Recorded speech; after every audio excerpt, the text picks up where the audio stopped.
자, 안녕하세요. 북스몰 카페 여러분. 오늘은 저번 시간에 이어서 1920년대 그 시대하다 협조 외교 부분을 이제 시작하겠습니다. 자, 먼저 그 강좌 들어가기 전에 기본 강의 교재에 관련된 내용 지금 보고 정리하고 나서 이제 들어갈게요. 자, 1920년대 외교 정책, 일본 외교 정책을 이제 그 주도했던 사람은 시대하다는 사람이에요. 그래서 이 시대하다는 사람은 중반부에 잠깐 이제 빠지고 그 전반부, 후반부 해가지고 수상이나 외상으로 이렇게 참여해서 대미 관계, 대중 관계 이렇게 해서 이제 그 외교 정책을 했는데 이 사람 외교 정책은 협조 외교예요. 그러니까 이제 미국이나 중국과의 어떤 마찰을 최소화시키고 최대한 좋게 지내는 그런 정책들을 이제 추진했는데요. 그 배경을 보면 일본은 그 당시 근본위 체제의 안정이 필요했어요. 이 근본이라는 것은 여러분들 알고 근본이 태안이죠.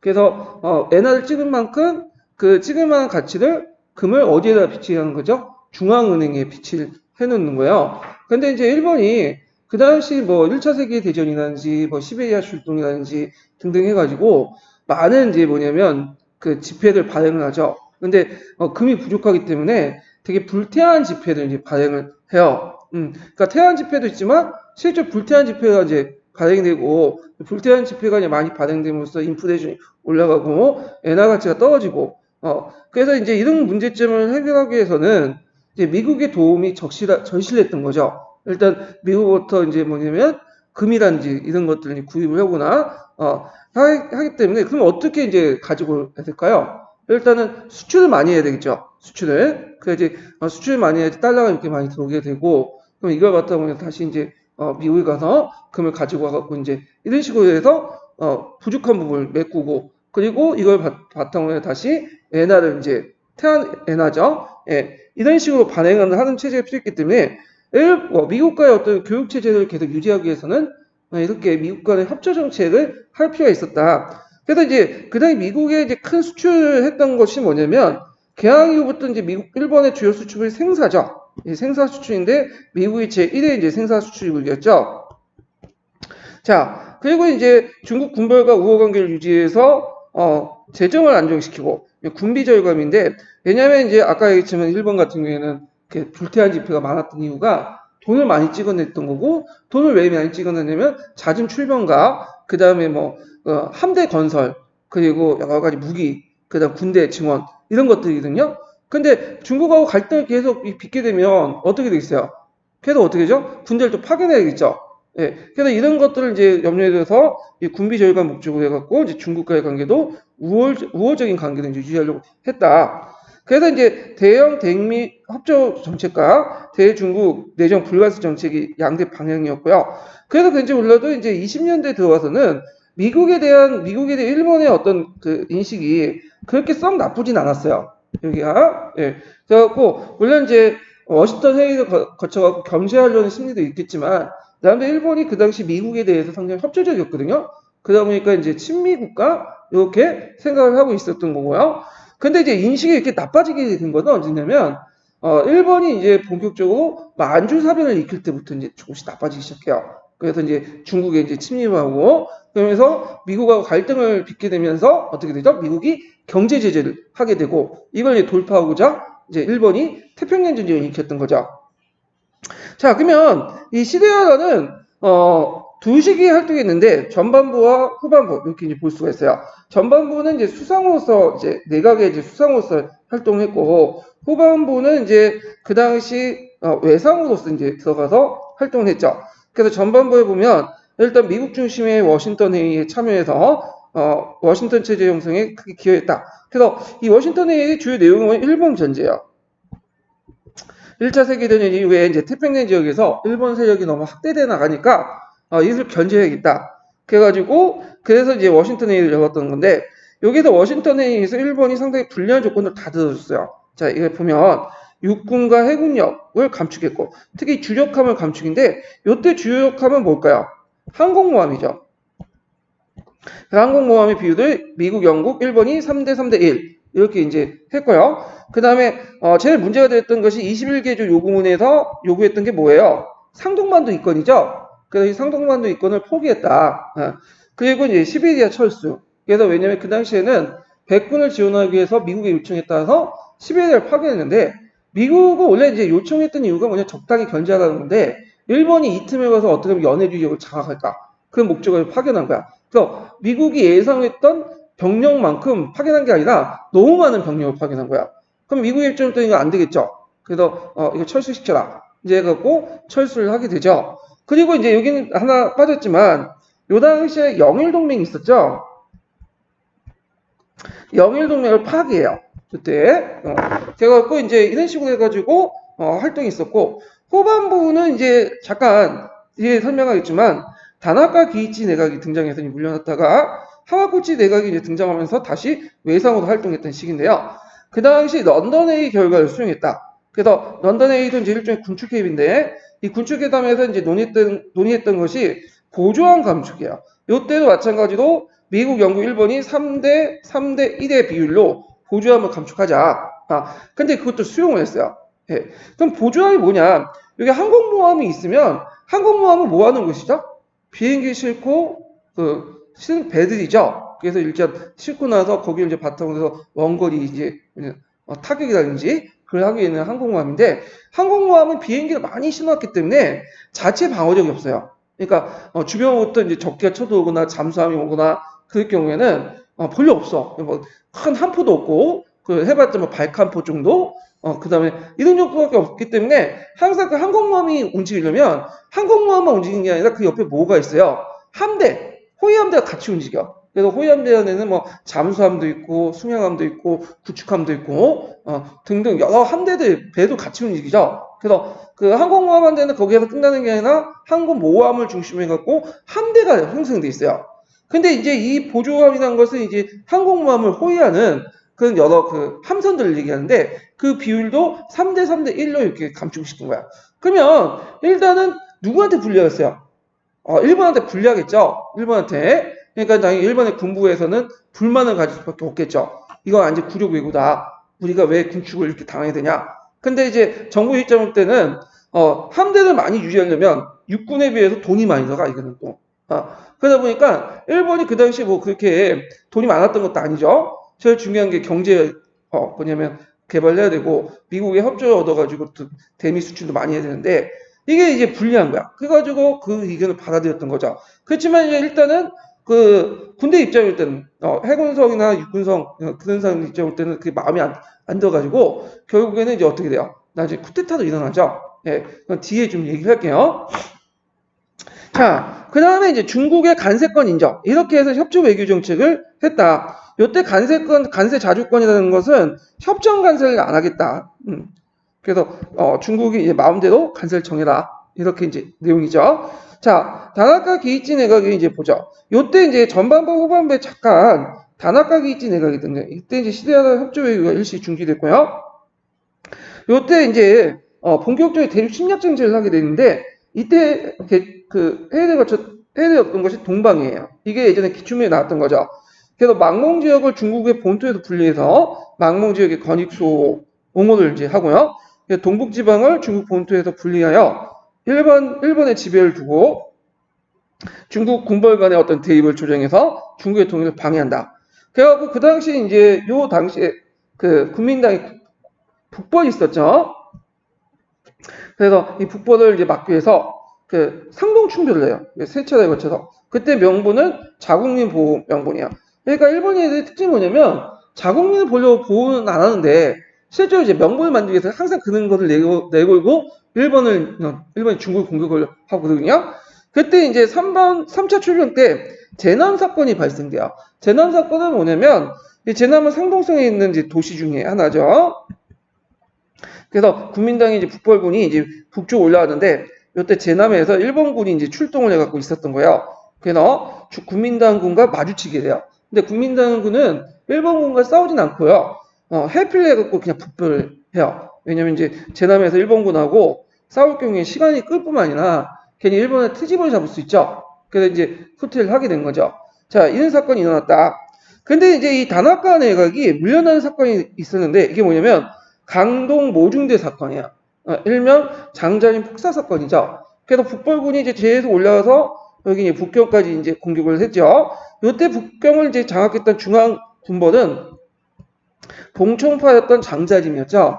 그러니까 이제 올라온다는 소송이 되니까 원래는 이제 여기를 지키려고 했어요. 근데 일본 군부에서는 그냥 물러나서 너네 만주 군부로 가라. 그래서 거기에서 이제 훗날 도모해라. 그래갖고 이제 이렇게 도모 안 하겠다 해갖고 이제 올라갔는데, 열차를 타고 갔는데 일본 간동군에서 얘네들이 장자림을 뭐죠? 기차에서 폭삭을 시켜버린 거야. 근데 이게, 이 강동군이 일본 정부에 보고라고 한 게 아니라, 허락을 받고 아니라, 강동군 자체에서 이제 뭐냐면 하게 된 거죠. 그래서 강동군에서 이제 장자림이 올라올 경우에는 북벌군이 같이 만주도 올라올 수 있다. 이런 판단 아래 얘를 죽였던 거죠. 자, 그래서 이제 이것을 이제 나중에 청왕이 알게 된 거야. 다나카 내각도 알게 되고. 그래서 청왕의 입장을 땐 기가 막힌 거지. 자기 허락도 없이, 제거도 없이 강동궁에서 그냥 지 멋대로 한 거잖아요. 예. 그러니까 이제 곧바로 다나카를 불러가지고 막 욕을 한 다음에 그 사람 해임을 시켰어요. 그래가지고 이제 다시 하마구치 내각이 등장하고 이때 외상으로 시데하라가 이제 등용이 됐던 거죠. 자, 그러면 이런 시데하라 협조 외교는 상당히 비판을 받았어. 누구부터? 군부로부터 이제 비판을 받았죠. 육군이나 해군부터 영약 외교다. 그 다음에 이건 또 이제 대한교과서 1번사에 있는 내용인데 통수권 간번 문제가 이제 등장을 해요. 예, 통수권 독자론 이렇게 하는데 이게 무슨 말이냐면 자, 요걸 이제 알려면 군령과 군 정권을 이제 좀 알아야 돼요. 군정. 예. 군령권과 군대 유지의 군정 이렇게 두 가지가 있는데 군령은 병력을 통솔하는 거죠. 예, 그 지휘하고 그다음 군정이라는 건 뭐냐면 군대 인사권이라든지 행정권, 그다음 보급 이런 것들 담당하는 게 군정이야. 그러니까 군령은 군사를 지휘하는 거고 군령은 그걸 지원해주는 행정, 보급, 인사, 징병 이런 것들 담당하는 거야. 예. 근데 이제 그 당시 메이지헌법에서 어떤 체계가 있었냐면 일단 군령권은 누구한테 갖고 있었냐면 직접적으로 청왕한테 갖고 있어요. 근데 군정권은 누가 갖고 있었냐면 수상이 갖고 있어. 내각이. 그래서 이제 내각이 이제 군정권을 행사하고 황제로부터 나중에 추후에 재인을 받는 거야. 추인을 받는 거죠. 예. 근데 군령권은 황제가 직접, 청왕이 직접 행사를 해요. 근데 문제는 청왕이 직접 행사를 하더라도 청왕이 군대에 대한 전문성이 없죠. 이 사람이. 그러다 보니까 이제 이런 군정권, 통수권들을 대개는 누구한테 위임을 하냐면 육군성이라든지 해군성이 위임을 시켜요. 그러니까 실질적으로 누가 행사하냐면 육군성과 해군성이 이제 하고 그렇게 하는 거죠. 그냥 청와대 보고는 올리고. 자, 그런 이제 체제였는데 문제는 이걸 가지고 이제 뭐냐면 딴지를 거는 거야. 왜냐면 아까 이제 해군의 주력함이라든지 보조함 있죠? 3대 3대 1로 이렇게 감축시킨 거 있죠? 이거는 너네들 군정권인 게 아니라 군령권이다. 왜냐면 이거는 군대에 직접 통과하는 부분이기 때문에 자기가 함대를 가지고 있잖아요. 해군성에서. 해군성에 허락을 받고, 청왕에 허락을 받고 해야 되는데, 왜 내각에서 쓸데없이 그렇게 지 멋대로 하냐. 이건 군정의 문제가 아니다. 근데 내각에 입장할 때는 무슨 말이냐. 보조함이라든지 주력함이나 이런 건 다 뭐와 관련된 거야? 예산과 관련된 거죠. 예산. 예산은 누가 갖고 있어요? 내각이 갖고 있죠. 그러니까 우리 권한에 따라서 행사한 거다. 이건 군령의 문제가 아니다. 근데 이제 군부에서는 이거는 이제 뭐냐면 군령에 속하고 또 청왕권의 어떤 권한에 속하기 때문에 청왕권을 능멸했다. 이걸 청왕권이 가지고 통수권을 침범했다. 이런 이제 문제 제기를 한 거야. 통수권 간번 문제거든요. 그래서 내각의 입장 볼 때는 이거는 함대 규모 축소는 예산의 문제고, 근데 이에 대해서 이제 군부의 입장 볼 때는 이거는 군대 축소 그리고 그거는 이제 군대 축소나 어떤 지휘 편제 이런 것들 관련돼 있기 때문에 두 대의 입장이 충돌하게 되는 거죠. 예, 이게 통수권 간번 문제라고요. 예, 이거는 이제 대한국에서 1번사에 있는데 나올 가능성은 별로 없을 것 같은데 눈에 띄어가지고 예전에 한번 모의고사도 내고 그랬거든요. 예, 그래서 알아두는 건 좋을 것 같아요. 일단 자, 하여튼 결과 이제 만주사변 이후에 이제 시대하다 협조 외교가 종말되고요. 미국 중시의 워싱턴 체제가 탈피하게 되죠. 그러면 미국과 이제 충돌하게 돼요. 그래서 이때부터 미국이 이제 뭘 하기 시작한다? 경제 제재를 이제 하기 시작해요. 그리고 이제 중국을 이제 도와주죠. 원조를 내주고. 그러면서 점점 갈등이 일어나게 되죠. 예, 이런 내용도 이제 같이 기억을 해두시면 되고요. 자, 그러면 아트 1번사 이제 내용을 이제 볼게요. 자, 1차 세계대전 종교 후에 국제사회에서 전쟁 중에 일본이 중국어 세력이 크게 확장한 것에 대해서 열강제 불만이 고조되었다. 자, 이에 따라 1921년 11월에는 그래서 1922년 2월까지 미국의 워싱턴에서 해군 군축과 태평양 및 중국 문제의 논의를 위한 국제회담이 개최되었다. 자, 워싱턴에서는 미국, 영국, 일본의 주력한 비율을 5대 5대 3 이렇게 이제 했죠. 5대 5대 3, 3대 3대 1인데 비율이 보면 이렇게 5대 5대 3도 되겠네요. 예. 자, 하여튼 이렇게 해서 해군 군축 조약을 체결했다. 영일 동맹을 폐기하는 대신에 일본, 미국, 프랑스와 공동 협력과 약속하는 4개국 조약과 그 다음에 중국의 영토와 주권 존중, 문호 개방을 골자한 2개국 조약이다. 그래서 워싱턴 조약은 크게 3개 부분이 있어요. 하나는 군축 조약 하나. 네. 그래서 군축 조약에서 그 당시에 해군 주력함을 비율을 고쳐놨죠. 예. 그래갖고 있고 두 번째로는 뭐냐 4개국 조약. 그래서 4개국 조약에서는 이제 중국 영토와 주권 보호 이런 것도 있고요. 그래서 이때 이제 문호 개방 원칙. 미국이 예전부터 내세웠던 문호 개방 원칙이죠. 이런 것들을 이때 승인받았다. 이렇게 좀 기억을 해 두시면 돼요. 자, 그래서 이렇게 있고, 잠깐 말 정리했네. 제가 말 다시 할게요. 영일동맹이 4개국 조약이고요. 폐기가 9개국 조약이 아까쯤에 문호조약, 뭐냐면 개방 원칙을 국제에 승인한 거예요. 그래서 좀 수정해 주시고요. 그래서 이에 의해서 수립된 이제 1920년대 동아시아 국제관계 기본 체제를 뭐라고 하냐면 워싱턴 체제라고 해요. 워싱턴 체제. 그래갖고 이제 요 당시 유럽에 있었던 국제 지배 질서를 베르사유 체제라고 하죠. 근데 이때 이제 태평양 지역에서 국제 질서를 워싱턴 체제라고 한다. 미국 중심 워싱턴 체제가 형성이 됐다는 거 좀 이렇게 기억을 해두시면 될 것 같아요. 자, 워싱턴 체제는 1차 세계대전 이후에 국제사회 주도 세력으로 등장한 영미 세력에 의해 편성된 것이었다. 그래서 그 영국, 일본 정부는 국제 질서 현실에 따라 워싱턴에 의해 에서 군축과 주권의 중국 주권의 인정을 고쳐한 협조 외교 정책을 채택했다. 자, 이에 따라 해군력과 육군의 감축, 시베리아 협력, 상동 문제 해결 이런 것들인데 상동 문제 해결 같은 경우에는 이제 아까 얘기처럼 21개 조 요구문 있죠? 이걸 철회했어요. 그래서 여긴 안 나왔지만 21개 요구문 철회가 어디와 관련된 거냐면 이 9개국 조약 안에 들어가 있어요. 예. 자, 그래서 1920년 일본의 외교는 협조 외교의 원칙에 근간하고 있지만 중국 문제는 여전히 중대한 현안이었다. 일본 정부는 중국에 대해 내정 불간섭 원칙을 취하면서 군벌 정부와의 우호 관계를 통해서 일본의 국익을 지키고자 했다. 그러나 1926년 7월 국민혁명군이 반외세, 반군벌 배치는 내세우고 북벌을 시작하면서 일본의 중국 정책은 커다란 위기에 봉착했다. 북벌이 이제 성공적으로 진행됐던 1927년 3월 국민혁명군의 남경 점령 과정에서 일본 총영성을 공격한 사건이 발생하면서 일본 총영 국내에서는 중국 혁명에 대한 무력 개입의 목소리가 대두되었다. 1927년 4월 설립된 다나카 기이치 내각이죠. 그래서 기존의 협조 외교 대신에 대륙의 적극적인 정책을 이제 전개했고요. 이 다나카 내각이 동방회의를 개최했어요.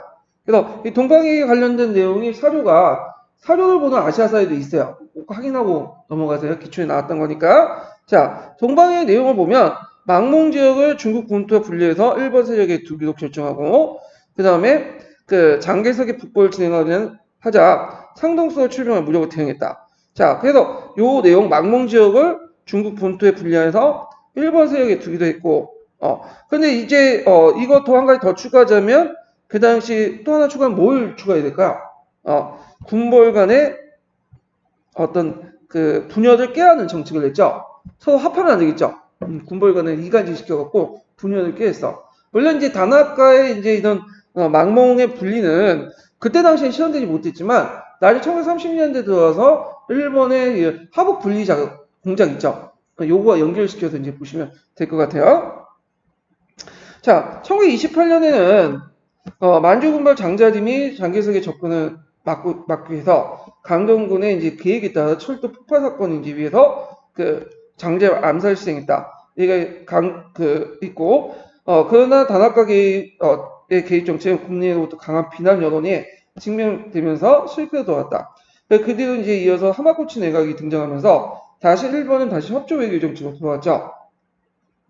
자, 요때 이제 하마구치 내각의 외상으로 이제 임명한 시데하라는 중국 국민당 강기 개선을 모색해요. 중국의 간세 자주권을 인정하고요. 1930년대 런던에서 열린 해군 군축 조약에 참가해서 미국, 영국, 일본의 군축 해군 보조한 비율을 5대 5대 3 이렇게 했고 3대 3대 1도 맞아요. 이것도 이제 그 비율이 문제니까 이렇게 이제 있고 하여튼 일본 정부는 협조 외교를 재차 청년했지만 중국 문제에 둘러싼 국내 갈등을 해결하지 못했다. 특히 일본 국내에서 군부를 중심으로 강경론자들이 중국에 대한 무력 개입을 주장하면서 일본 정부의 협조 외교를 연약 외교라고 비판하면서 비판했다. 1920년대 내내 일관되게 유지했던 일본의 협조 외교는 중대한 전환점이 이루게 됐다. 이렇게 이제 보시면 되고요.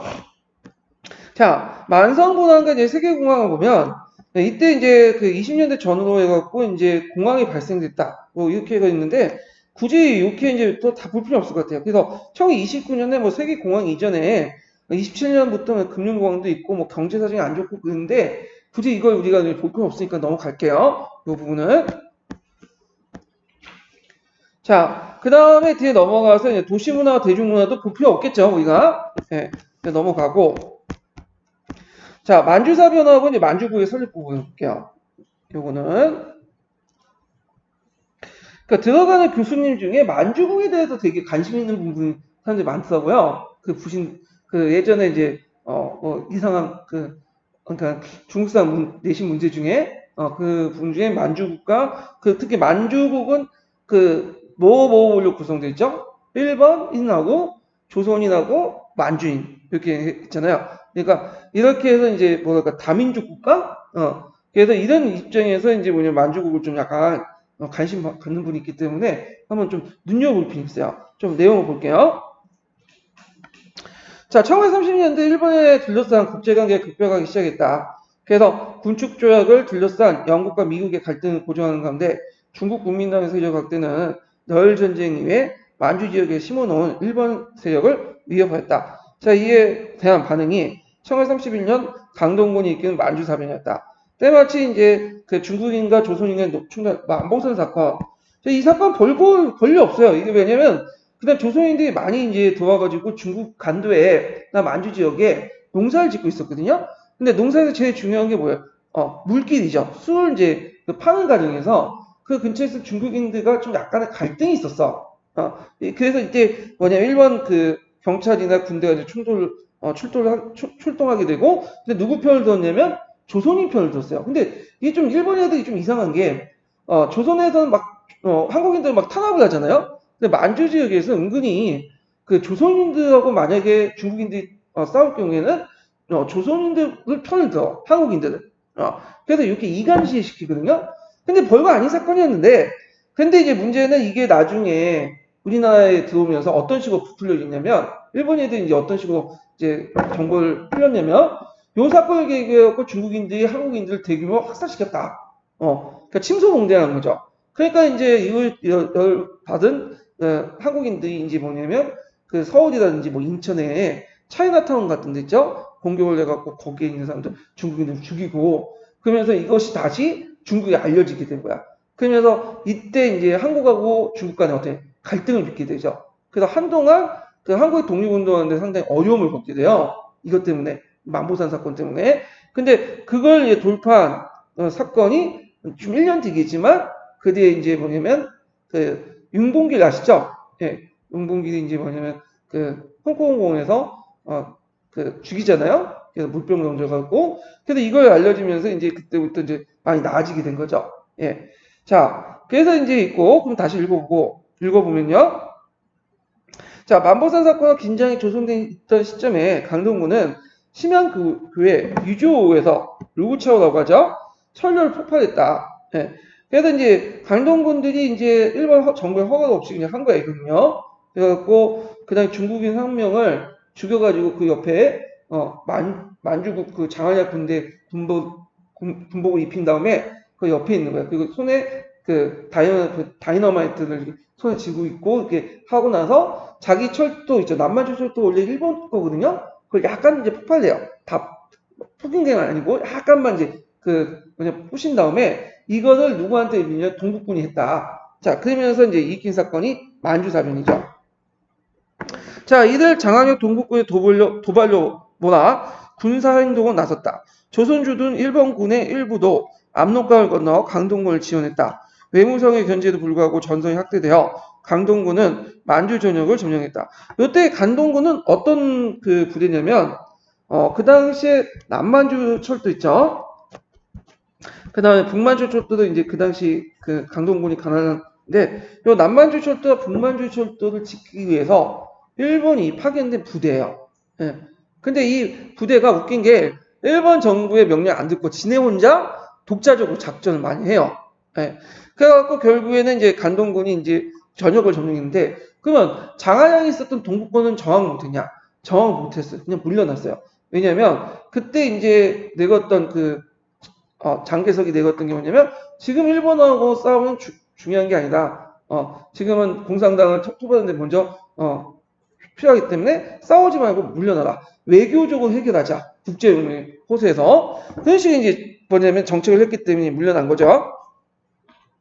자, 만주사변은 중국 국민혁명의 학살로 초래된 위기 상황뿐만 아니라 간도의 항일 운동에 인해서 조선의 동력을 타개하고 세계 대공의 여파로 빈사 상태에 있는 일본 자본주의 한류에 모색하려는 군사적 대응이다. 또 소련과 미국에 대한 지구전의 기반을 마련하고 이를 동력으로 일본의 국가 개조를 추진하는 전략에서 입각한 것이다. 강동군 참여 이시아라는 간지가 이 구상이 이반지였다. 자, 국제연맹은 일본의 군사행동을 국제법 위반이라고 이제 비난하고 조사단을 파견하기로 결정했다. 애초에 대만과 조선처럼 총독부를 설치하려고 했던 강동군은 국제연맹의 니틀 조사단 이것도 외워두셔야죠. 도착하자 독립국을 세우는 방향으로 방침을 정했다. 왜냐하면 이제 만주사변을 일으키고 그 다음에 중국 정부에서 항의하고 국제연맹에서 니틀 조사단을 파견하니까 여기를 대만과 조선처럼 총독부를 설치하면 일종의 국제 여론의 비판을 받겠죠. 그러다 보니까 독립국을 세우는 방향으로 했고 물론 이 독립국은 개대정부겠죠. 예. 강동군은 1932년 1월에 상해사변을 일으켜 열강의 관심을 돌린 뒤에 그리고 청나라 이 제1차 상해사변이죠. 청나라의 마지막 황제 부위를 내세워서 개대 국가였던 만주국을 수립했다. 그러나 국제연맹이 니틀 조사단의 보고를 토대로 중국의 주권을 확인하고 일본의 군의 철수를 결의하자 일본은 1933년에 국제연맹 탈퇴를 내서 국제적 고립을 자초했다.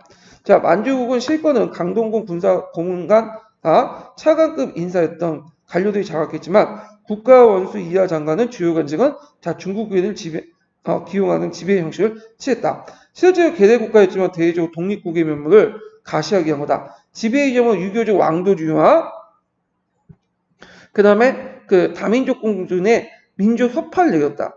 요거 좀 외워두시고요. 왕도주의하고 다민족 공주의 민족 협파. 왜냐 다민족이라는 건 만주 지역에 상당히 다민족 국가예요. 만주는 그래서 그 당시 일본인도 살고 그 다음에 한국인도 살고 그 다음에 중국인도 살고 만주인들 그 다음 몽고족도 여기 일부 살았어요.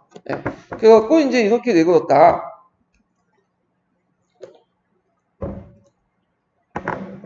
자, 얘는 1차 세계대전 이후에 민족 자결주의 대도와 식민지형의 지배의 쇠퇴라고 하는 세계사적 변화를 반영한 것이다.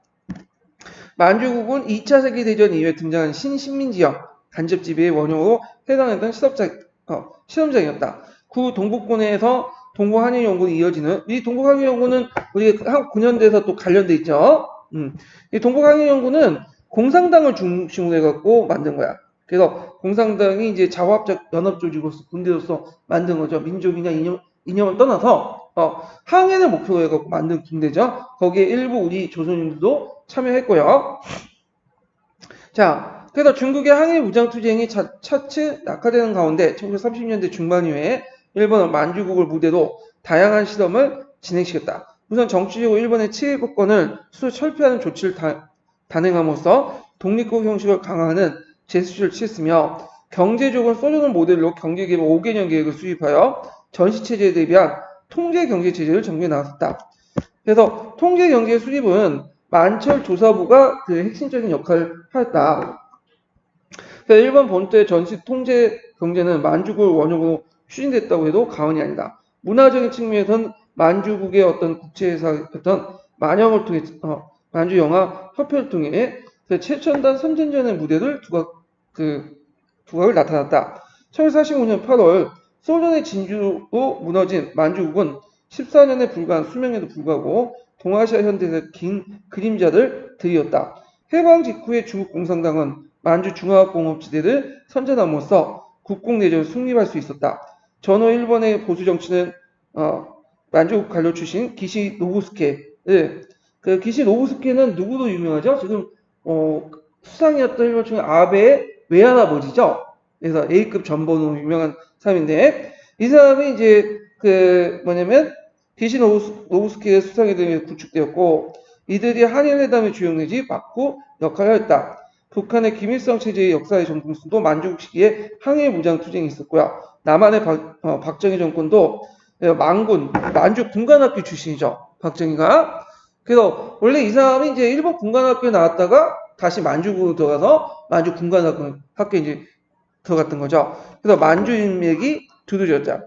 아직 해결되지 못한 현재 잔류 문제도 만주 역사의 두드러는 그림자를 말해주고 있다.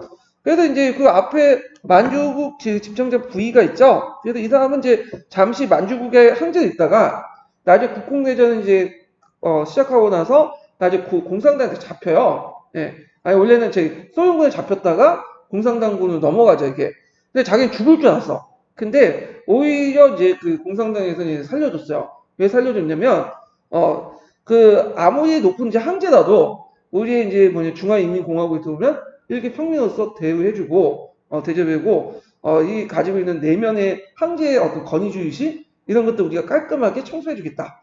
그래서 결국 사상 개조를 하고 잠깐 수용소에 있다가 잠시 나와가지고 이제 그 정원사 있죠. 정원사로 이제 살다가 죽게 되거든요. 예. 그래서 이제 만주국 집정 부위가 그 상징성인데 하여튼 마지막 황제라서 예전에 영화로 나왔던 인물이죠.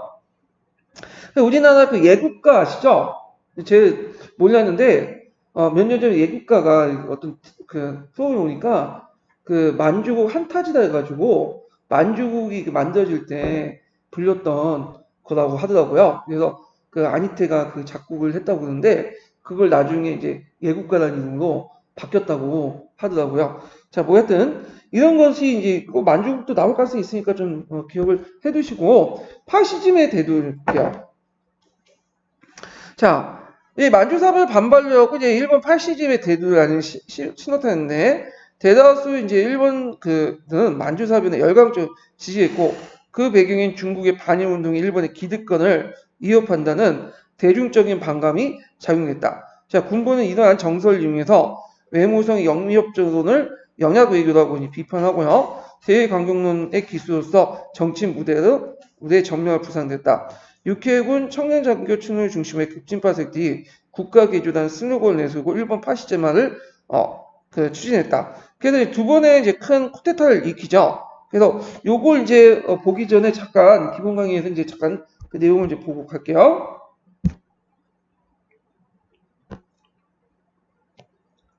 자, 이때 이런 쿠데타가 5.16 사건하고 2.26 사건 이렇게 두 가지 있는데 5.15 사건은 해군 장교 청년 장교들이 수상관절을 공격했던 사건이야. 그래서 이때 이제 그 이노카이 수상을 암살 사건이고요. 자, 2.26 사건이 좀 더 큰데요, 5.16 사건보다. 1936년에 났죠. 이때 이제 통제파와 한국파의 대기했어, 군부 내. 그래서 한국파가 이제 쿠데타를 일으키는데, 그럼 통제파가 뭐냐면, 그 육군 내에서 국가 총력전 체제 수립을 지향하고요. 군의 주도권을 장악하고 한국파의 가격성을 비판하면서 온건하면서 과학적 근거를 갖고 군의 요구를 관철시키려고 했어요. 그래서 여기도 이제 궁극적이긴 하지만 나름대로 계획적으로 하자 점진적으로. 근데 이에 비해 한국파 같은 경우에는 상대적으로 소장파 군인들로 구성돼 있죠. 그래서 청왕의 친정을 주장하고요. 반공상주의, 복구주의, 그 다음에 정신적. 이 복구는 예전에 야마토 정권 때도 복구하자는 정신주의 이런 것들. 정당 정치 대신에 새로운 혁신 정치를 요구를 했죠. 가격파는 이제 한국파야. 그러니까 통제파나 한국파는 다 이제 군국주의를 지향하는데 통제파들은 좀 점진적이고 온건하고 뭐냐면 계획적으로 진행하려고 한 파들인데 반해서 이 항도파들은 좀 약간 가격하고 빨리 쿠데타를 일으켜갖고 어떻게 하든 한계를 정면 좀 내세우려고 하고 그래서 이제 이렇게 이제 주장을 했던 파들이죠. 그 중에 다수파는 어딜까요? 통제파죠. 결국 항도파들이 이제 쿠데타를 일으켰지만 그것과 진압이 되고요. 그래서 통제파들이 이제 권력을 장악했다. 그 전개 과정을 보면 한국파 군인들이 관료를 살해하고 수상간지와 위사장을 점검하고요. 지금 실패를 했고 이 결과 이제 군비 사건을 정치적으로 이용해서 내각의 관료 인사를 간섭을 했고 그 군부가 사건을 군부가죠. 예. 군부가 이제 사건을 정치적으로 이용해서 내각의 관료 인사를 간섭했고 그다음 독일과 반공업장을 체결하고요. 군비 확장을 요구하죠. 그래서 정치체제 군국주의를 깨했다. 이렇게 좀 기억을 해두시면 될 것 같아요. 그래서 요5.15 사건하고 2.26 사건을 기억하고 또 2.26 사건 같은 경우 나중에 이제 박정희가 이제 쿠데타에 있기 때문에 많이 모델로 삼았던 그런 사건이라고 또 하죠. 자, 그러면 이제 다시 내용을 볼게요. 1931년 3월 육군 청년장교에 조직한 국가주의적 비밀결사인 샤크락 하이든이 군사정권을 세우기 위해 쿠데타를 기획하고 10월에 대외협조적인 와카스키 내각을 타도하는 쿠데타 계획을 수립했으나 두 사건은 모두 분발로 끊쳤다. 그러나 1932년에 접어들면서 상황은 급변했다. 자, 2월에 군가주의적인 자인 이노우에 니쇼가 조직한 우익 테러걸사 혁명당이 전 대장 대신했던 이노우에 주노스케와 미스이 제발이었던 이사장 단다쿠메를 잇따라 암살하고요. 5월에는 5.15 사건이죠.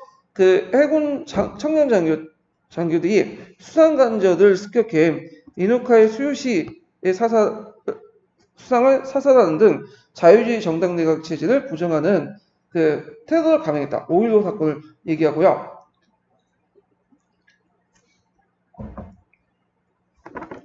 자, 5.15 사건 결과 일본의 정당 정치는 종말구하고 해군 출신으로서 조선총독 영림을 했던 사이코 마코토가 이끄는 거국일치 내각이 등장했다. 자, 이로써 국가주의적 혁신 세력의 방어권이 대폭 강화되었다. 그 중심인 육군은 1934년 국방의 봉인과 그 강화 재창을 발표하여 군사뿐만 아니라 정치, 경제, 사회, 사상 전반에 거쳐서 체제 혁신의 기치를 읽었다. 1935년 헌법학자였던 미노베 다스키치의 청원 기간제서를 배격한 국채 명칭 운동이 바로 체제 혁신을 내건 2년적 공세였다. 국가주의 세력은 국가 통제권을 주체는 국가이고 원수는 청왕의 최고 기관이라는 그 메이지 말기 이래 정서의 국채에 위반된 주장을 비난하면서 청왕 주권서를 내세웠다. 결국 미노베가 기조원의 위원을 사임하고 저서까지 발매 금지 처분을 받으면서 파시즘의 2년적 공세가 성공을 거뒀다. 자, 이거는 이제 뭐냐면 예전에 시험문이 나왔던 건데 헌법을 해석하는 방법 중에 두 가지 방법이 있다고 했죠. 청왕 기관제서라고 청원 주권론, 요와 관련된 논쟁이야. 그러면 요거 부분을 제가 이제 한번 심화 강의에서 한번 교재에서 정리를 좀 해보고 넘어갈게요.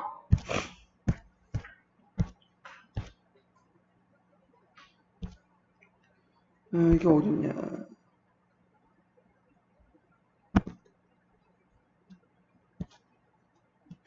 자, 예전에 시험 문제 나왔던 게 청원 주권서하고 청원 기관제설인데요. 그 내용을 보면요.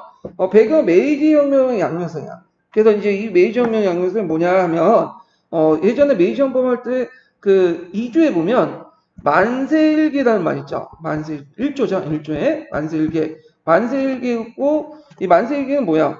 만 대의 세대에 거쳐서 하나의 계통으로 계속 내려왔다. 그래서 신성 불가침하다. 이걸 내세웠잖아. 그래서 권력은 주권은 어디냐? 청왕이 있다는 것을 밝혀주는 그 구절이 1조와 2조가 있어요. 근데 이제 3조부터는 어떤 내용이냐면 청왕은 법률에 명시된 그 권한을 바탕으로 행사를 할 수 있다. 이런 말이 있어. 이거는 뭐예요? 물론 그 권한 자체가 상당히 강하지만 입헌군주제죠. 입헌군주제. 그러니까 청왕조차도 멋대로 행동해서는 안 되고 뭐에 입각해서 메이지 헌법에 입각해서 한 거야. 그러니까 청왕이 뭐가 되는 기관이 되는 거죠. 기관. 그러니까 우리가 보통 대통령도 한나의 자연인이 아니라 뭐죠? 헌법기관이죠.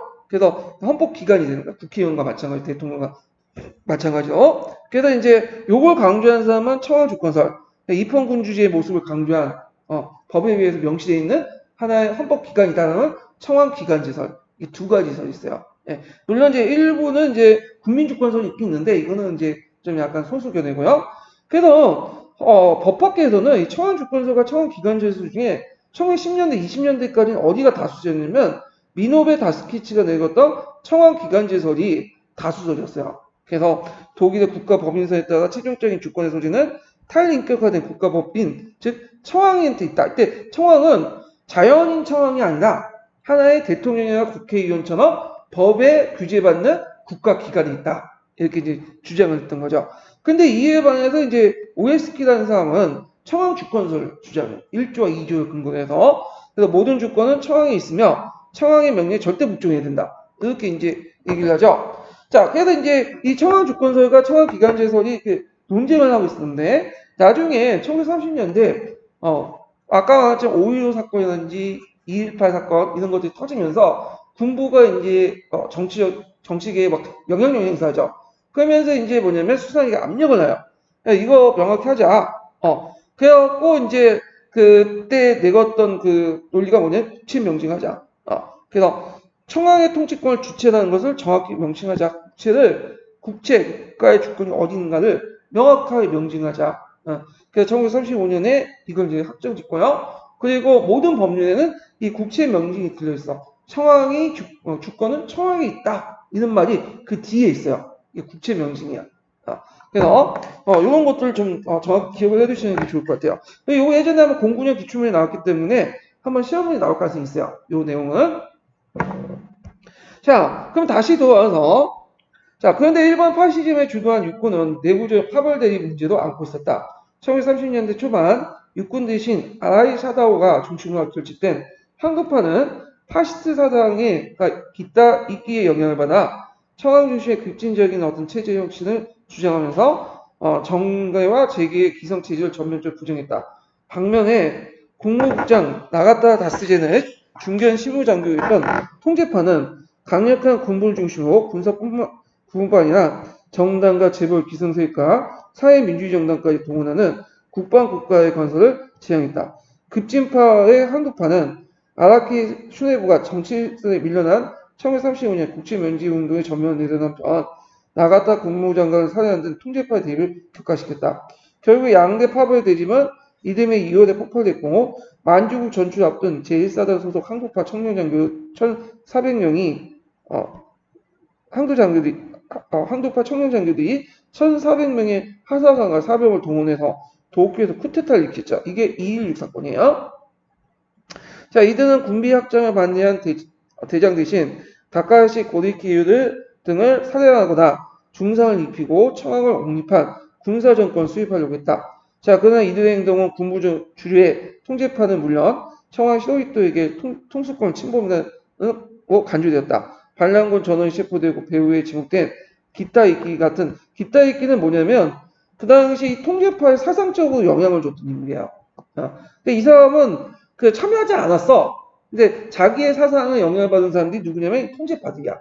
그러니까 이 통제파들의 그 정치적 지주를 일단 죽여야 되겠죠. 그래서 끌려나가서 죽은 거야. 사형당한 거죠. 자, 민간인까지 사형 등 대대적인 처벌을 받았다. 이juk 사건은 한국파의 계멸을 초래했지만 역설적으로 군부의 정치적 위성을 확립하는 계기였다.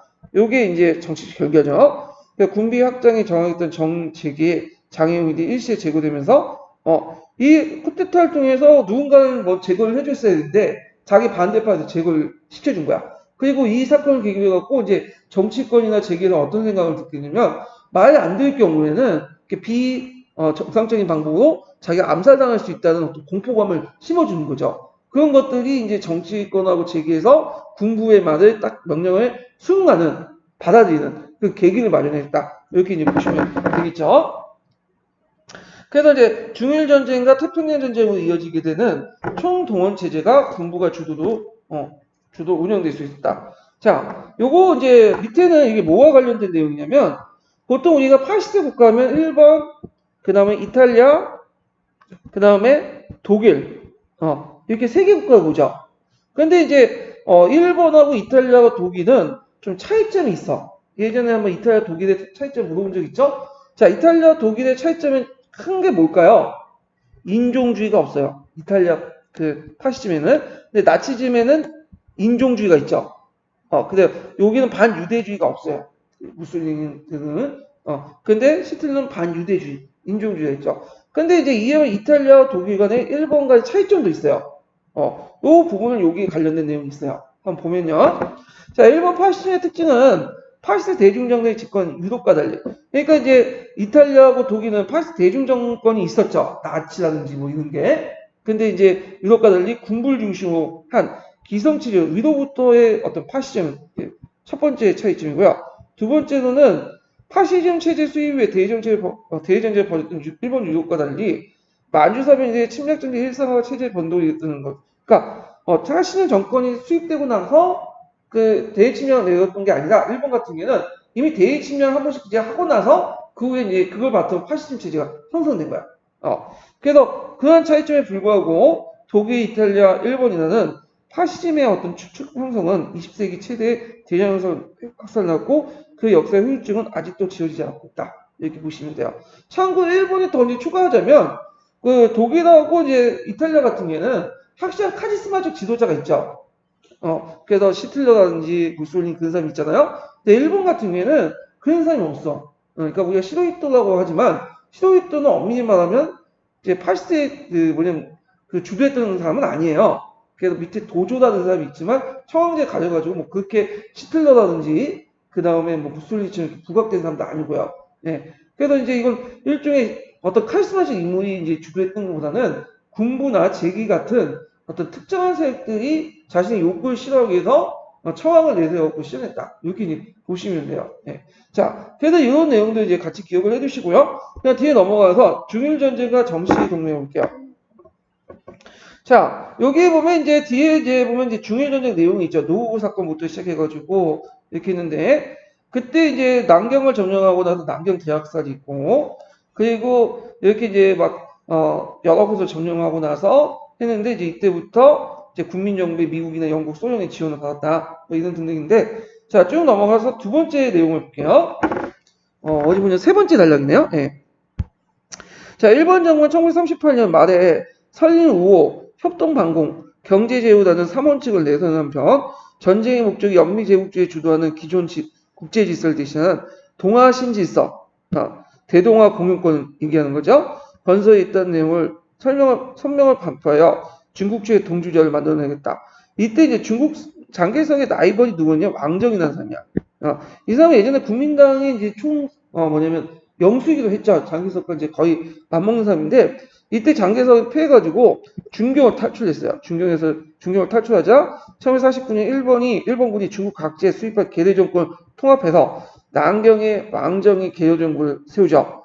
그래갖고 이제 이렇게 있고 요거는 예전에 한번 얘기했는데 새끼 아시죠? 새끼 그 유명한 10년 전에 그 영화 있는데 거기에 보면 새끼에 나온 그 주인공 있지 그 여자 주인공하고 이제 했던 그 남자 있잖아요. 그 남자가 이제 요 남경 대대정부의 어떤 이제 방공부장 이런 사람이었어. 정보부장 정도. 예. 자, 이어서 일본은 본토와 식민지 만주국과 중국 점령지에 있는 엠블록을 이제 형성될 수 있었다. 그래서 이제 요 내용인데 요거는 이제 요 정도만 보시면 될 것 같고요. 쭉 넘어가서 거기에 보면 국가총동법이 있어요. 자, 이 법은 기존의 기획청을 확대 개편하여 신설 기획원이 총력 전체 제의 대응 입법으로 골자를 추진한 것이다. 그래서 1938년 4월 8일에 공포했다. 4월에 공포했다. 골자는 정부가 국가 경제와 국민 생활의 모든 분야에 거쳐 국회 의결을 거치지 않은 채 칙령을 통제할 수 있다는 것이다. 그래서 이제 어떤 예선이라든지 어떤 것들을 국회 동의 없이 그냥 항제 명령이라는 이름으로 할 수 있다. 이런 내용이 국가총동법이죠. 이 국가총동법 같은 경우에는 일본에서 원래는 적용되는 법이죠. 실제로 이제 보면 이게 학대 적용돼요. 조선이라든지 만주라든지 학대 적용됐다. 이렇게 좀 기억을 해두시면 될 것 같아요. 자, 그 다음 뒤에 넘어가고 이제 대동아 공영권의 항상을 볼게요.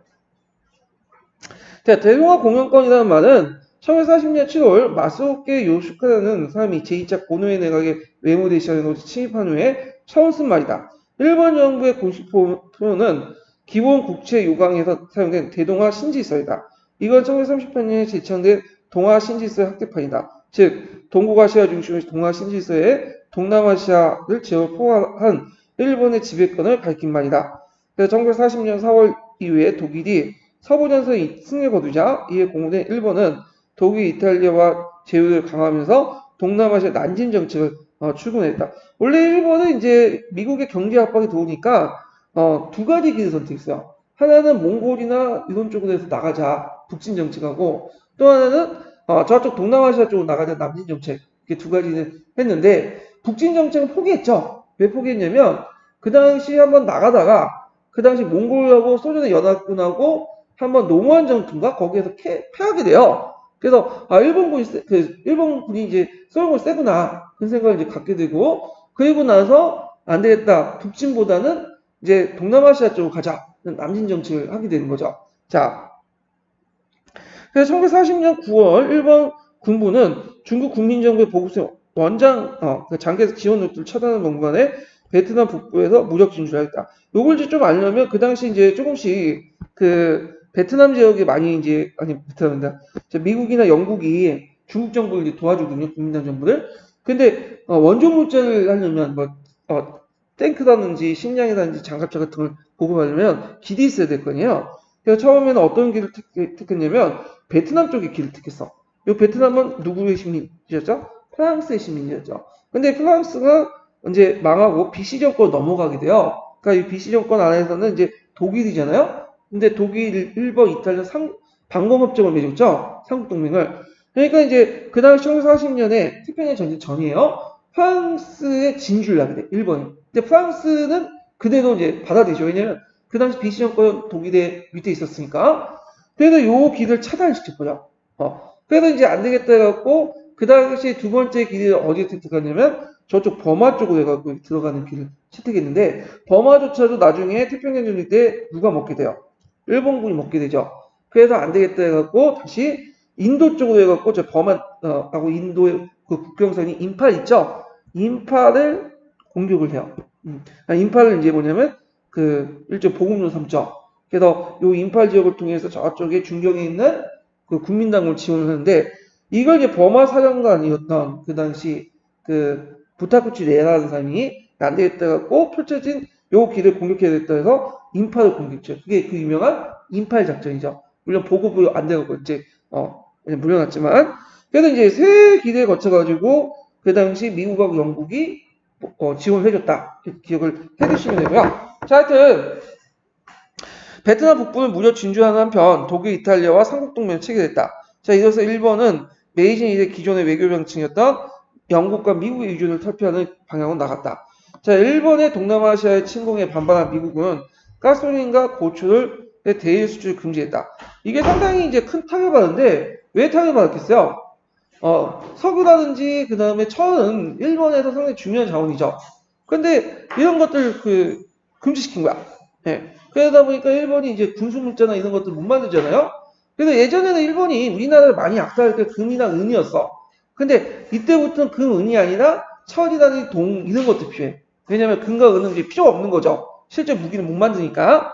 자, 하여튼 이렇게 해서 대미 관계 파트너를 우려한 고노의 내각은 외교 고소를 반응했지만 1941년 7월 일본군이 베트남 남부에 진주를 감행하자 그러니까 이제 들어와가지고 북부뿐만 아니라 남부까지 들어와서 이제 베트남 전체를 이제 장악을 하게 되는 거예요. 자, 미국, 영국, 네덜란드 3국은 일본의 제일 자산의 그 전면 동결과 석유 수출의 전면 금지를 내세웠다. 미국 등 경제 제재는 단지 군부 내의 강경론을 자극하여 이른바 ABCD 포지션이라는 위협을 이제 선전하는 건데 전쟁 불사의 분위기가 짙어졌다. 이때 ABCD라는 건 각국의 나라 글자 이름이죠. 여기 미국, 차이나, 영국, 네덜란드, 아메리카, 차이나, 브리티시, 더치, A, B, C, D 이렇게 해갖고 일본이 포위됐다는 거야. 예. 이 입장에서는 좀 별로 동의하지 않은 얘기지만 그 당시에는 그렇게 이제 믿고 있었어요.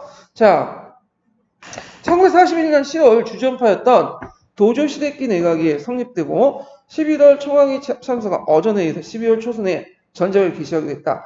그래서 이제 이때 미국이 만주사비 이전 상태로 복귀를 요구하는 그 유명한 헐노트를 제출했어요. 헐노트. 이것도 외워두세요. 예. 그래서 일본은 이걸 무시하고 12월 1일 날 어전회의에서 12월 8일 개전을 최종 결정됐다. 그래서 이때 이제 만주사변과 충일전쟁은 다른 태평양 전쟁을 결정할 때 시노히토 청와를 비롯한 정부의 공부 지도자들이 공식 회의를 통해 의견이 일치됐다. 자, 이때 이제 먼저 공격했던 것이 진주만이야. 왜 진주만을 공격했냐? 이게 진주만이죠. 이 진주만은 미국의 태평양 함대가 있었던 곳이에요. 그러니까 일본은 12월 9일날 이 진주만을 공격하고 국번호 병력을 어디로 내려왔냐면 필리핀, 그 다음에 그 인도네시아, 그 다음에 말레이시아 이런 걸 공격했죠. 특히 일본에서 이제 요구했던 지역이 어떤 데냐? 인도네시아 지역이야. 인도네시아를 왜 요구했냐면 인도네시아는 뭐가 많이 생산되죠? 석유. 이 석유를 얻기 위해서 필요했던 거야. 근데 인도네시아만 장악하려면 물론 네덜란드니까 좀 그때 네덜란드는 이제 2차 세계대전이니까 그 독일군의 이제 공격을 받고 있었거든요. 그 지배하였었고 그러니까 본국부터 지원을 못 받은 상태니까 쉽게 점령할 수 있어. 근데 이제 네덜란드 측 경우에는 누구의 공격을 불러일으키죠? 미국 공격 불러일으키잖아요. 간섭을. 그래서 이제 어떤 생각은 네덜란드를 이제 그 인도네시아를 치기 전에 먼저 미국의 그 아시아 태평양 근거지인 필리핀을 점령하고 동시에 태평양에 있는 미국 함대를 공격하자. 그래서 진주만 함대를 공격해갖고 진주만 함대를 불굴 만들면 그 미 함대가 복귀하기 전까지 한 2년 동안 동남아시아 일대를 다 장악하자는 거야. 그리고 나서 일본 이제 나중에 미국의 함대가 이제 복귀되고 이제 경제적인 이제 전시에 동원할 때 그때 이제 기정사실을 만들어 놓고 미국과 딜을 해가지고 그냥 그 지역을 미국도 인정받자. 그런 생각을 한 거야. 그러니까 그다음에 군부에서도 싸워가지고 미국이 이긴다고 생각을 하지 못했어요. 왜냐면 미국이 인구나 영토나 생산력 측면에서 일본하고 잽이 안 된다는 걸 알고 있어. 일본이. 그렇기 때문에 언젠가 미국이 장기전 나갈 때 미국한테 깨진다. 그렇지만 단기적으로 할 때는 속전속결 해가지고 뭔가 이득을 챙길 수 있다. 이렇게 생각을 한 거야. 근데 이게 오판이었죠. 왜냐면 진주만 얻어먹고 미국이 이제 어떻게 돼요? 분노를 내갖고 이제 하잖아요. 그때 이제 뭐냐면 미국이 2차 세계에 참여하지 않았는데 이때 삼국동맹을 통해서 독일과 이탈리아가 미국에 또 뭐예요? 선전포고를 하면서 미국이 이제 2차 세계에 참여하게 되죠. 자, 그래서 이제 이런 과정을 이제 겪게 되는데 자, 진주만 공격에 성공한 일본은 반년 사이에 그 당시 가타갈라나 버마, 알류산 열도 특히 이제 알류산 열도는 저희 여기 있죠. 여기 미국에 보면 알래스카가 있잖아요. 알래스카에 보면 그쪽 남쪽으로 해갖고 베링 쪽으로 있고 알래스카 열도 큰 섬들이 몇 개 있어요. 섬들이 있는데 그 섬 중에 끝에 있는 2개 섬을 점령했어. 미국 영토인데 그래서 미국 영토임에도 불구하고 그때 이제 점령했던 거죠. 그래서 태평양 전쟁 때 미국이 이제 뭐냐면 미국 영토가 최초로 이제 점령했던 게 이 알렉스 열도 그 2개 섬이야. 물론 나중에 미국한테 뺏겼지만 근데 군사적 가치는 별로 없어요. 그 섬 자체가. 자, 하여튼 그러나 이제 1942년에 미드웨이 해전을 이 유명한 해전이죠. 그 연합함대가 항공모함 4척을 이었어. 그래서 원래 미드웨이를 이제 칠 때 이 미드웨이가 어디냐면 여기. 그래서 일본은 미드웨이를 이제 공격해서 여기를 점령하고 나서 하와이에 있는 이제 태평양함대를 감지한다. 그래서 태평양함대가 이쪽으로 들어온 걸 막겠다. 이런 구상이었어요. 근데 미드웨이를 치기 전에 이미 미국은 일본 군들이 이제 보내온 전신을 해독을 했죠. 암호들. 그래서 미드웨이를 이제 칠 거라는 걸 알게 된 거야, 일본인들이. 그래갖고, 여기에 몇 척을 파견했냐면, 항공모함 3척을 파견했고요. 그 다음에 이제, 원래 일본은 6척을 파견하려고 했어요. 근데 이제 알렉산 영토 해갖고, 이제 원전 가는 곳에 2대가 북쪽을 갖고, 4척이 간 거야. 그래서 3대하고 이렇게 4대하고 싸우게 된 건데, 이때 누가 패했냐면, 일본이 패한 거야. 4척 다 잃고, 미국은 한 척이 있었죠. 그러면서 이제 이때 항공모함의 전력이 거의 7, 80% 잃게 된 거야. 그러면서 이때 이제 해상권이 누구한테 넘어갔냐면 미국한테 넘어가요. 그래서 이제 미국이 이제 태평양 방면으로 이제 예전에 뺏겼던 섬들 하나하나 점령해 나가는 거죠. 예. 그래서 이제 이렇게 해갖고 미드웨이전에서 크게 이제 패하고 나서 제해권과 제공권이 상실돼요.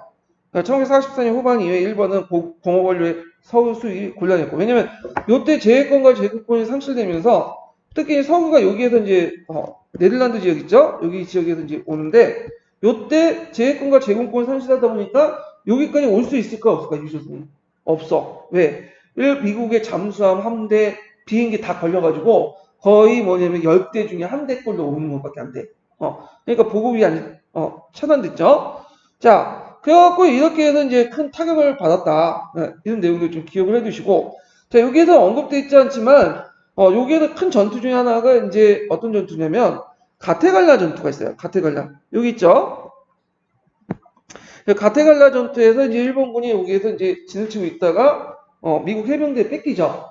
그러다가 이제 다시 일본이 상륙해서 또 공격하다가, 뭐냐면 계속 공격이 안 되니까 철수한 건데, 요 가타갈라 전투가 상당히 일본한테 결정적인 패인이 된 거야.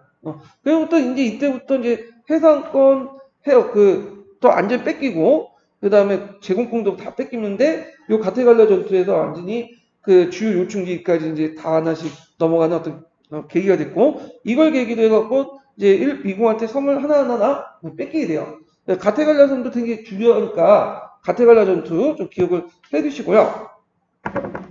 밑에 내용은 이제 뭐 그냥 읽어보세요. 이 부분은. 예. 그 다음에 전면과 전후 한데 평화헌법 부분만 좀 볼게요. 예, 여기 내용은. 예.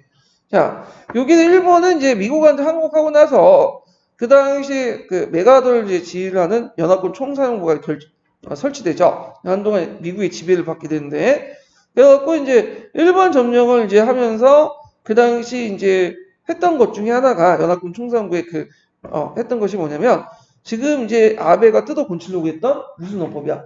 평화헌법을 만든 거야. 그래서 이 평화헌법이 문제가 나올 수 있을 것 같아요.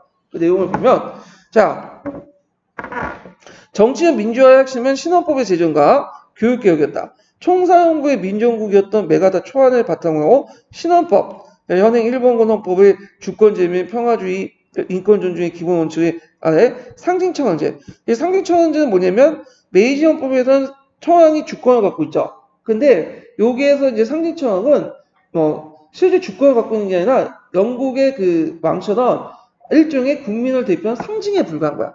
예, 예. 그러니까 전쟁 포기 이런 걸 특징으로 해서 이 전쟁 포기 때문에 이 구조조약 때문에 뭐예요? 평화헌법이라고 하잖아요. 그래갖고 일본은 자체로 군대를 가질 수가 없어요. 그럼 지금 군대는 뭐냐?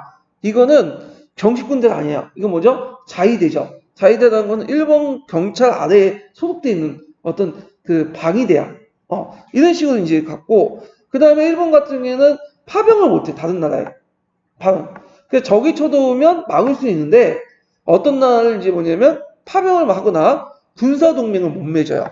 군사동맹. 그러니까 우리가 군사동맹 맺을 수 있겠다. 그러니까, 집단 군사동맹을 못 맺어요. 그래서 개별적인 군사동맹을 맺어도, 집단적으로 해갖고, 그렇게 군사동맹 못 맺게 돼 있어. 자, 근데 이걸 이제 아베가 어떻게든 좀 파괴하려고 하잖아요, 지금. 그래서 이 조항은 청왕제의 그 폐지 여론에 무마시켜 상징청왕으로서 청왕제를 종속시키는 위한 정치적 거래의 선물이지만 전쟁 포기라는 조문산의 명시함으로써 신헌법, 평화헌법이라고 만들게 되었다. 신헌법과 함께 1947년 제정된 교육기본법은 군국주의 교육을 부정하고 그다음 민주주의 이념과 기회균 등을 포방한 그 교육개혁의 어떤 상징적 입법이 되었다. 이렇게 있고요. 그 다음에 여기에서 이제 아베가 이제, 시로히토인데, 이 시로히토가 이제 미국 대사관 파면 메가다 원수와 이제 해결을 하게 되죠. 그때 이제 시로히토가 이제 해석하고 나서 그 유명한 무슨 선언을 해요? 인간 선언을 하죠. 나는 살아있는 신이 아니다. 인간이다. 이렇게, 물론 나중에 부인을 했긴 했지만, 이 인간 선언이 사회문화 아시아사에 있어요. 요것도 나올 수 있어요. 요즘에 하도 아베가 뭐라고 하니까 평화헌법하고 요거 연결되고 봐두시는 것도 좋을 것 같아요. 자, 그래서 이제 있고, 그 다음에 이제 한편 경제적 민주화 정치로 농지개혁과 노동개혁, 재벌대치가 진행되었다. 농지개혁은 1945년에서 50년에 두 차례 거쳐서 전체 80%에 이르는 소작지를 해방시켜 자작농에 착출한 것이고 농업 생산의 향상을 통해서 농민의 소득을 증가시켜 내수 경기를 부양하는 데 성공했다. 그래서 농지개혁은 이제 그다음 사회주의 세력을 또 막는다는 의미도 있어요. 그 다음에 노동개혁은 일본의 그 노동자에게 역사상 최초 노동상권을 안겨줬고 그 당시 재벌대치를 진행했어요. 왜 재벌대치를 진행했냐면 그 당시 재벌들이 이제 군부하고 결탁을 해가지고 침략경제를 일으켰다. 그래서 이들 해치하자. 그래서 그 당시 4대 재벌이었던 미쓰이, 미쓰비시, 스미토모, 야스다 족벌 지배 체제를 중식하고 독점 금지법을 통해 기업 집단으로 전환한다. 그래서 이게 무슨 말이냐면 예전에는 지금쯤 우리나라처럼 삼성, LG 다 일가 친척들이 지배를 하잖아요. 기업군요. 근데 예전에 마찬가지로 미쓰이, 미쓰비시 재벌들도 뭐냐면 일가 친척이 아니라 그러니까 미쓰이, 미쓰비시도 일가 친척들이 지배하고 있었어. 우리 삼성, LG처럼. 근데 이걸 일종 법인이 지배하는 방식으로 바뀌어요. 원래 그 미국의 미 군정에서는 미쓰이, 미쓰비시를 해체시키자고 했어요. 재벌을.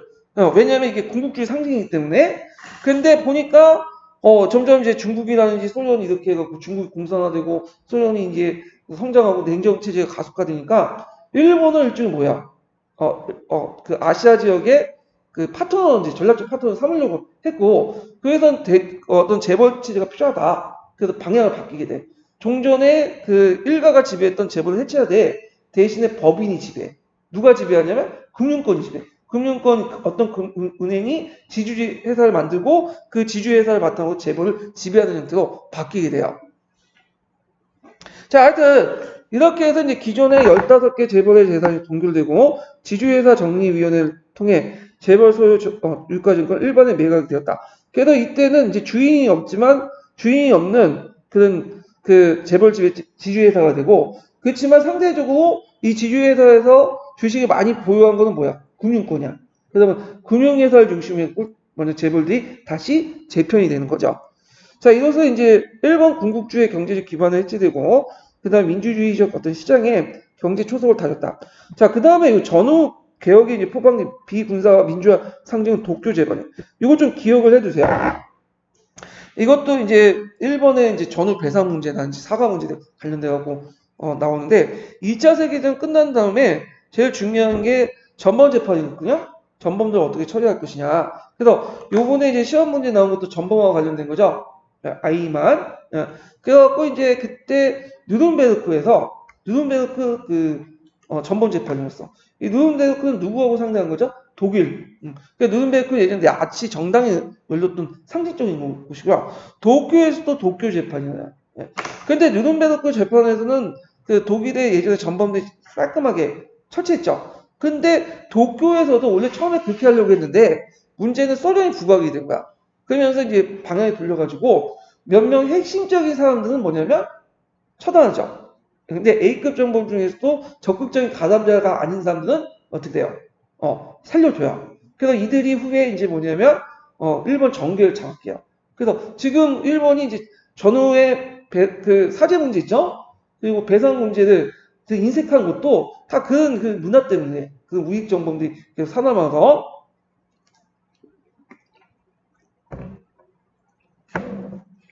자, 1946년 5월부터 1948년 11월까지 열린 이 재판은 유럽의 누른베르크 재판과 함께 역사상 함께 전쟁 범죄자는 엄중 처벌을 지향했다. 자, 역사상 최초로 평화에 대한 죄 여기 나왔죠. 여기도 나왔네. 그 다음에 인도에 대한 죄 여기 나왔어요. 이 평화에 대한 죄와 인도에 대한 죄는 서양사 강자만 이렇게 강조하는데 내 이해는 못해. 서양사 왜 강자만 보여주는데 교과서도 있어요. 거기 평화에 대한 죄와 인도의 죄와 사종 교과서에 3종이 나와 있어. 예. 그래서 이거는 이미 이제 교과서에 나와 있는 건데 하여튼 평화에 대한 죄와 인도에 대한 죄를 바탕으로 A급 전범을 단죄한 것은 2차 세계적 충격이 그만큼 컸기 때문이다. 그래서 도쿄 재판의 28명 피고인 중 도조 시데키의 A급 전범 7명 교수형, 아라키 사다오의 16명 종신형을 선고했다. 근데 이때 이제 A급 전범 기소됐던 사람이 이제 그 아베 외할아버지 있죠. 네. 그 사람들이 기소됐는데 그 사람은 이제 뭐냐면 그 당시 일본이 이제 그 침략 전쟁할 때 적극적으로 참여하지 않아 반대했던 사람이기 때문에 제외시켰죠. 그래서 이제 지금 아베가 있는 거잖아요. 예. 자, 그 기시 노부스키죠. 아까 만주국에서 참여했던. 예. 자, 그 다음에 이제 또 강남의 B급, C급 전범에 대한 재판도 이루어졌다. 만주사병과 남경대학살의 진상이 법정에 드러나는 등 도쿄 재판은 전쟁 범죄의 실상 아닌 효과가 있었다. 그러나 미국의 점령정책 관련해 최고 통수권자인 이 히로히토 있죠. 청왕에게 전제 책임을 덮었다는 점. 서양 열강과의 관계에만 초점을 맞춰 아시아를 경시했다는 점이 이 재판의 크다는 한계였다. 여기 두 가지 더 외워두세요. 도쿄 재판의 문제점. 이것도 나올 수가 있어. 예, 그래서 그 관련돼 갖고 세계사 교과서도 있어요. 시도이토 청왕을 처벌하지 않았고, 그 다음에 이제 일본의 여러 전쟁 범죄에 대해서 덮었다 이런 것도 있어요. 예, 그래서 그런 건지 모르겠지만 일본 같은 경우에는 이제 우길기 아시죠? 우길기. 우길기. 예, 우길기 있죠? 우길기 뭐야? 일본 일장계다 이렇게 빛이 강체가 이렇게 해가지고 나는 그 우길기잖아요. 이게 우리가 보통 일본이 이제 전범의 어떤 상징으로 이렇게 해갖고 금지시키죠. 그래서 우길기로 우리가 이제 만약에 옷을 입고 다니면 어떻게 돼요? 길거리에 살아남지 못하잖아요. 근데 미국에서는 의외로 우길기를 그렇게 전범의 상징, 침략의 상징 생각 안 해요. 그래서 미국 청소년들이나 뭐, 그 사람들 보면 이걸 좀 디자인을 생각해갖고 많이 하고, 게임에 나오고, 옷도 입고 다니잖아? 근데 의외로 하케크로이츠 있죠? 이 하케크로이츠 같은 경우에는 달고 다니면 어떻게 해? 이거 아주 요거도 먹죠? 길 가다 맞아 죽고, 네. 그건 뭐냐면, 미국 애들이 일본 애보다는 독일에 더 관심이 있었다는 거야. 유럽에. 그리고 미국의 세계사 내용도 대부분 아시아사는 없어요. 어디에 있는 거죠? 유럽사야. 그러니까 나치의 어떤 전범 이런 것들은 상당히 부각시켰는데 상대적으로 볼 때 일본에 대해서는 상당히 잘 몰라. 무관심하다는 거예요. 이거 볼 때도 요런 측면에서 볼 때 그 서양 열강의 관계에만 초점했지 일본 애들이 아시아에 했던 망인들은 신경 안 쓴 거야. 그러니까 얘네들이 일본 생각하면 진주만을 공습했다? 그 정도만 하는 거지 남경대학살 있는지 없는지 모르는 사람 되게 많아요. 그러다 보니까 6.1기 들고 다녀도 미국에서는 살아남을 수 있는 거야. 예, 이런 것들이 좀 문제가 있는 것 같아요, 지금. 예. 자, 하여튼, 요거 두 개도 같이 외워두시고, 그 다음에 강화조약과 안보체계 있는데, 요것도 뭐 중요하긴 하는데, 그냥 한번 읽어보세요. 그래서 요 샌프란시스코 강화조약 있죠? 요거 해갖고, 이제 일본이, 요때 이거 미국의 이제 뭐냐면, 집에서 벗어나서 이제 미국이 점령군이 아니라 주둔군이 됐고요. 이걸 통해서 이제, 국권이 다시 회복됐다. 이 샌프란시스코 강화조약. 이 내용도 이제 같이 기억을 해두시면 될 것 같고요. 자, 그 다음에 이제 여기에서 좀 뒤에는 보수통합과 안보 개정인데 여기에는 1950년 전반에 일본의 정계 개편이 있었고 이른바 55년 체제가 있었어요. 요거 좀 기억을. 55년 체제는 뭐냐? 지금 미국의 그 일본의 그 집권 정당이 뭐죠? 자민당이죠. 그 다음에 반대되는 이제 예전에 지금은 세월이 약했지만 사회당이 있었어. 그러니까 자민당은 우익을 대변하고 있고 사회당은 좌익을 대변하고 있는데 이때 이제 그 선거를 하면 50년대 이후부터 선거를 하면 자민당이 거의 한 70%를 차지해요. 그리고 기타 사회당을 비롯한 나머지 군수정당이 3, 40%를 차지하는 거야. 이런 정치체제가 뭐냐면 지금까지 계속 유지되어 있어요. 근데 이게 딱 게 뭐냐면 평화헌법을 개정할 수 없어. 평화헌법은 3분의 1 이상의 어떤 동의를 받아야 되잖아요. 근데 자민당 반대하는 세력들이 3분의 1을 넘었기 때문에 평화헌법 유지하면서도 우익이 집권해서 계속 안정적 정권을 유지하는 체제. 이것이 뭐냐면 55년 체제야. 예. 근데 자민당이 정치를 또 못했으면 모르는데 물론 부정부패 사건이 몇 개 있었지만 경제 정책을 잘했어요. 그래서 이제 일본 국민들 지지를 많이 받았어. 그래갖고 지금 그런 체제가 계속 유지가 됐다. 이렇게 좀 기억을 해두시면 될 것 같아요. 자, 그래서 이제 이렇게 해서 한번 일본사 쭉 봤고요. 나머지 뭐 현대사 부분까지는 우리가 다 볼 필요 없을 것 같아요. 예. 좀 쉬었다가 이제 그 비상교육 관련돼 갖고 기타 부분 넘어갈게요.